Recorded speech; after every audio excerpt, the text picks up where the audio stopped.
2 weeks old yesterday.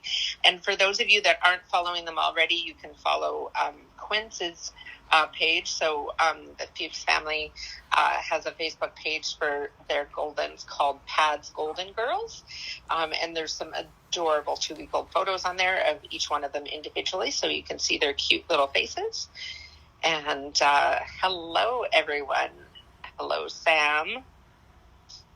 And who else is tuning in here? Christian from Fuji. Oh, yes. Fuji, hello again from Fuji. I was like, I thought I read Fiji, and then I realized it was Fuji. Sorry, guys. A little bit of lack of sleep over here.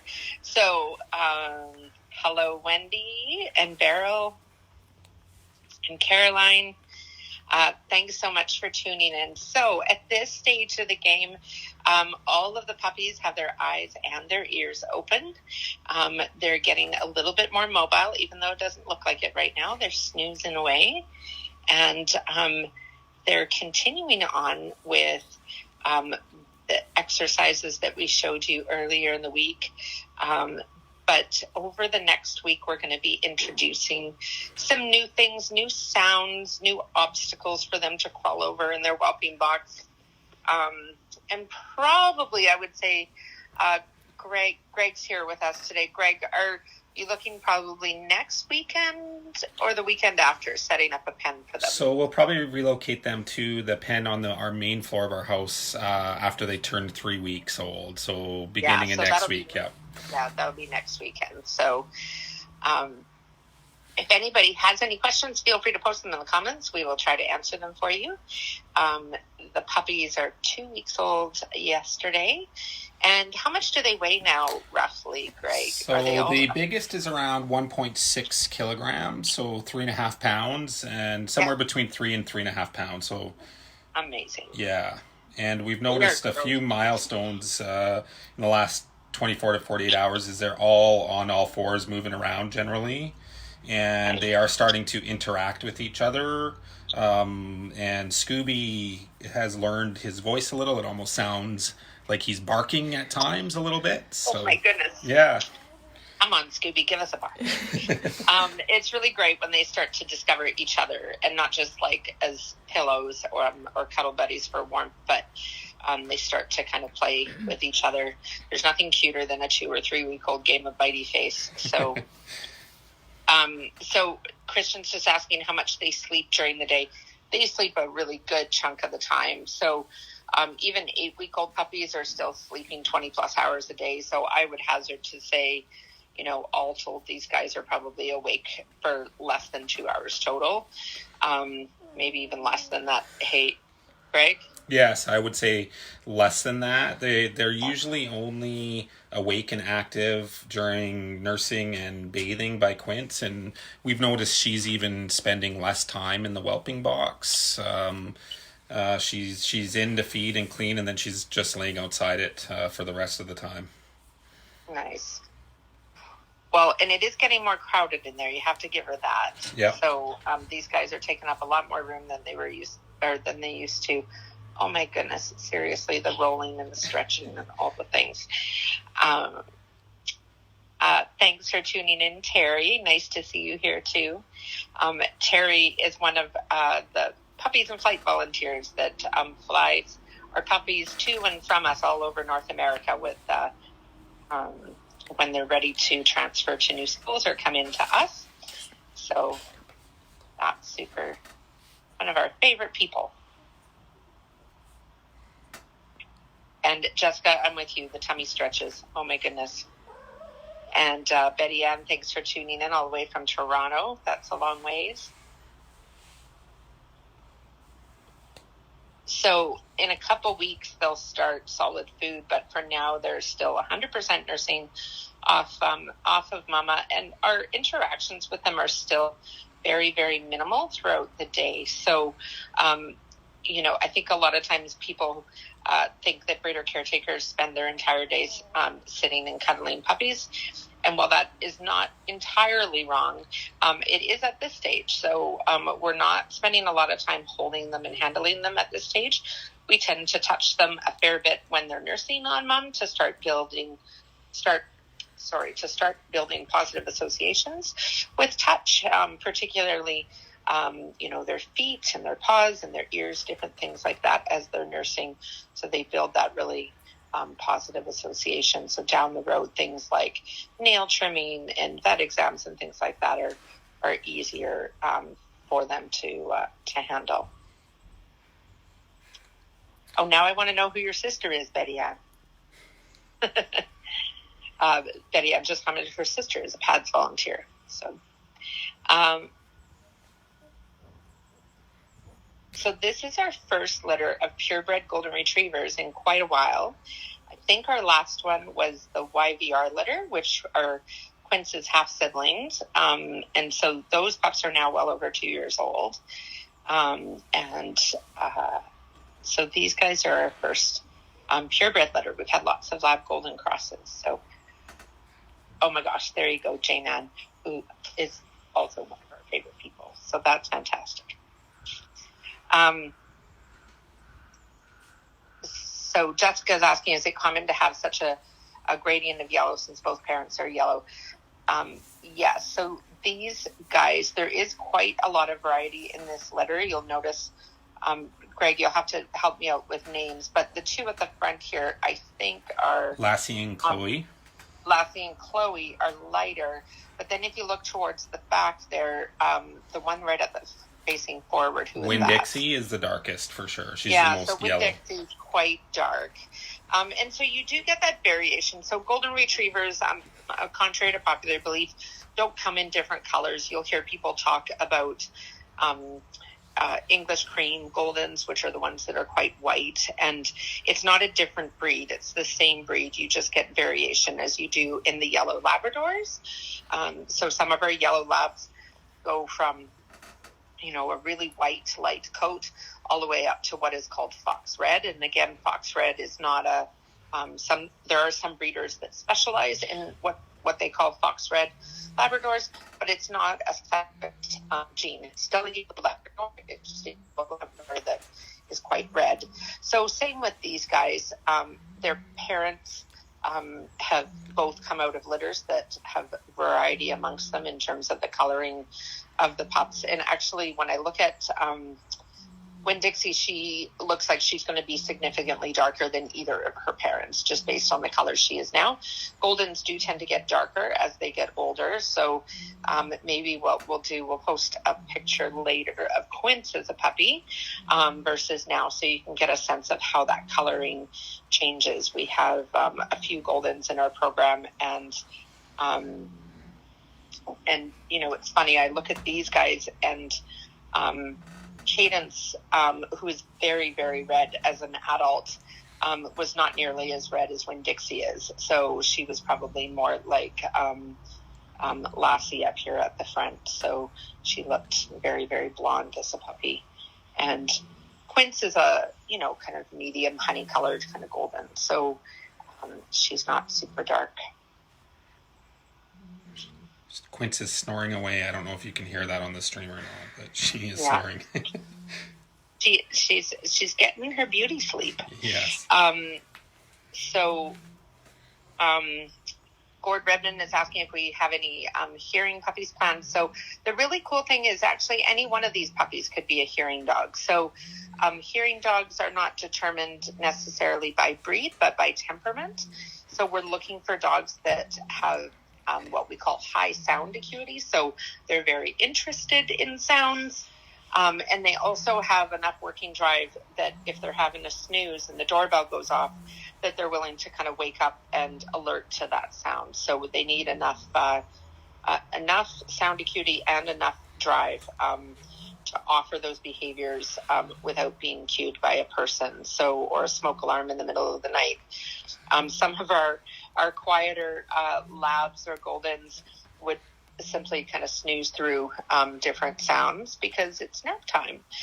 So we're looking for temperament more than anything else. And we have a few hearing dogs in training right now. One of them, Sassafras, is a black Labrador.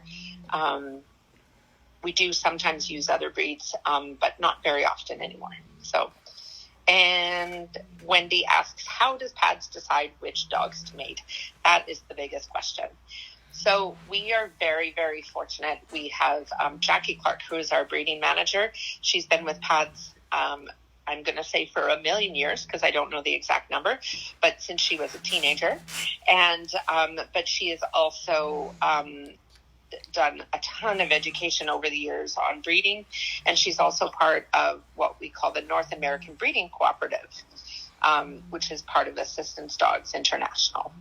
And so what we are looking for when we mate dogs to each other is to improve on the previous generation, is essentially what we're going for. And so we factor all sorts of things into that.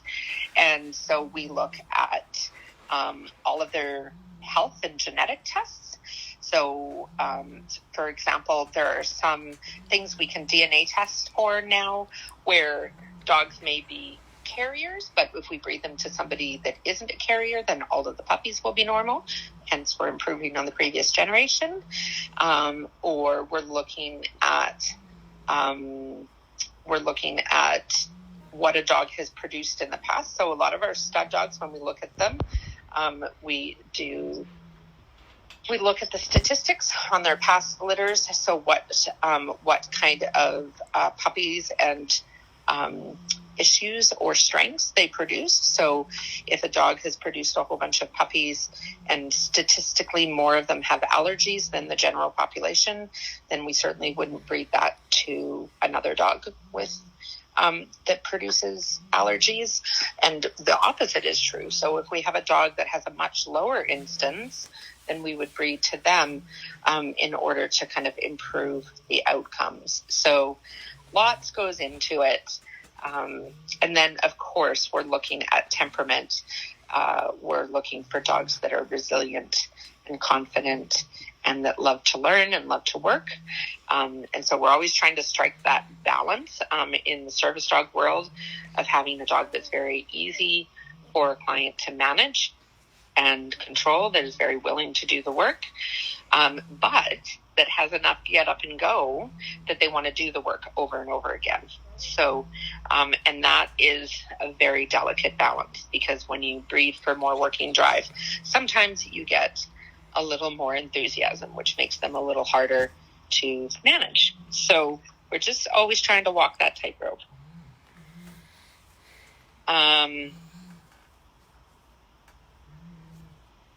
Oh, you're asking Greg to confess his favorites, Jessica.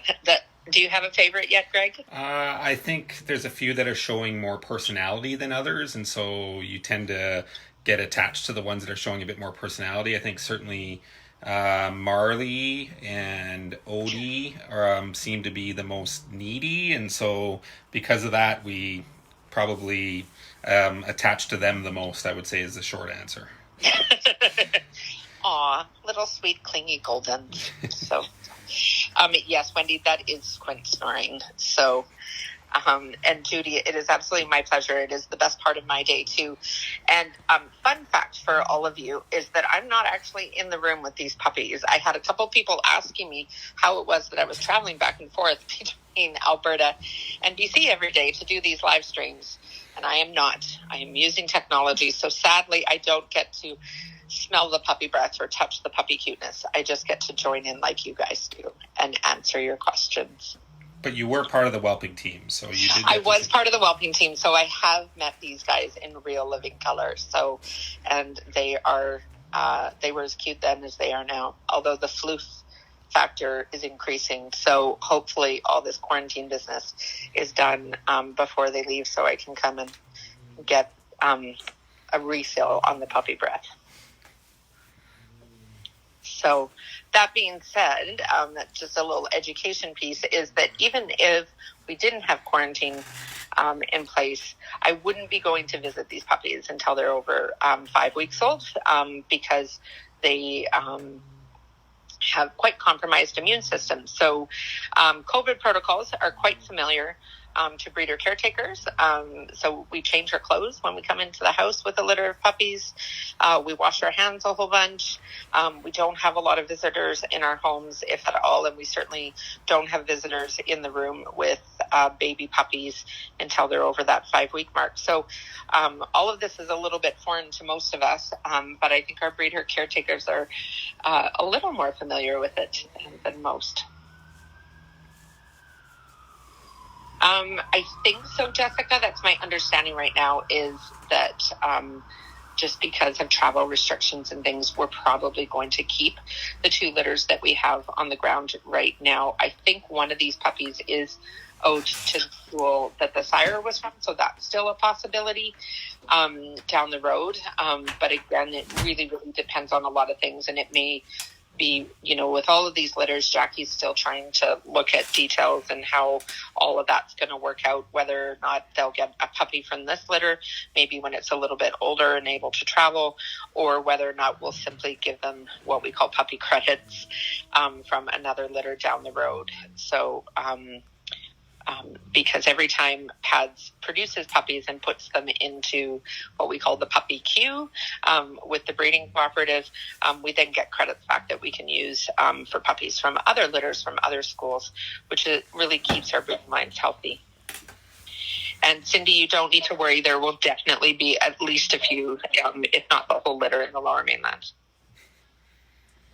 So you will get to see these guys once the crazy has ended. All right, we're going to stay on for one more minute, but if anybody has any last-minute burning questions, now is your chance. And if not, I would do a final ask and just say, please share this out to your friends and family. One of the ways that PADS grows and helps fund our programs is by increasing our social media following and having a larger audience. So if you let people know that they can come in and have a little glimpse at the sweetness every day, you're doing them a favor, but you're also doing PADS a favor. So please feel free to hit the share button and let people know to tune in at 1 p.m. Pacific. Tomorrow we'll be back with the helicopter litter in Calgary. They are, I think, going to be 6 weeks old tomorrow. So, and then Wendy had one last question, so I will answer it. On average, what percentage of litter becomes successful service dogs? That is a really hard question. The industry average is around 50%, and that varies a fair bit depending on the type of program a school is running. So at PADS, we're very fortunate that we have multiple streams. So, for example, a guide dog school might have a higher release rate because they only have one type of assistance dog that they place. But at PADS, we place service dogs and PTSD service dogs, hearing dogs, AFDs, which are accredited facility dogs. And so it offers a variety of different career paths for these guys, meaning that we can increase our placement rates and success rates, quote unquote. So those numbers also tend to vary a lot depending on supply and demand. If you have a really heavy supply of dogs, the tendency is to select and place the ones that are really, really good quality. And so then it can give the appearance that your success rate has gone down when really you're just placing better quality dogs, which is the goal. But if you have a short supply of dogs, your success might go up because you have less dogs in training, but more time to perhaps working through other challenges. So what else am I going to say? What do you think the temperaments of dogs these pups will be based on their parents' temperaments? Well, their dad comes from a line of active guide dogs, which tend to have fairly strong working drive and high resilience, which is why we chose him. And Quince is a really, really nice girl who actually has some good pep in her step. A lot of our Goldens get placed as accredited facility dogs, at least previous generations, just because they tend to have really calm, what we call affiliative personalities. And that's where dogs are really keen and eager to engage with total strangers. So you think about PADS Puma that works with Delta Police. victim services, and she just draws into people that are upset or hurting and really wants to connect with them. And so that is always a strong possibility for these Goldens just because of who they are. But we're also, working really hard to increase the resilience of our Golden Lines so that they're really comfortable and confident in public spaces. So we shall see. These guys will write their own stories. So we will hopefully look forward to reporting back on these guys as they grow up. All right. With that, I'm going to let you all go. Please tune in tomorrow. We will see you all then from Calgary. And thank you so much, Greg and McKenna, for doing the live stream for us today. And we will see you all on Wednesday. See you Wednesday.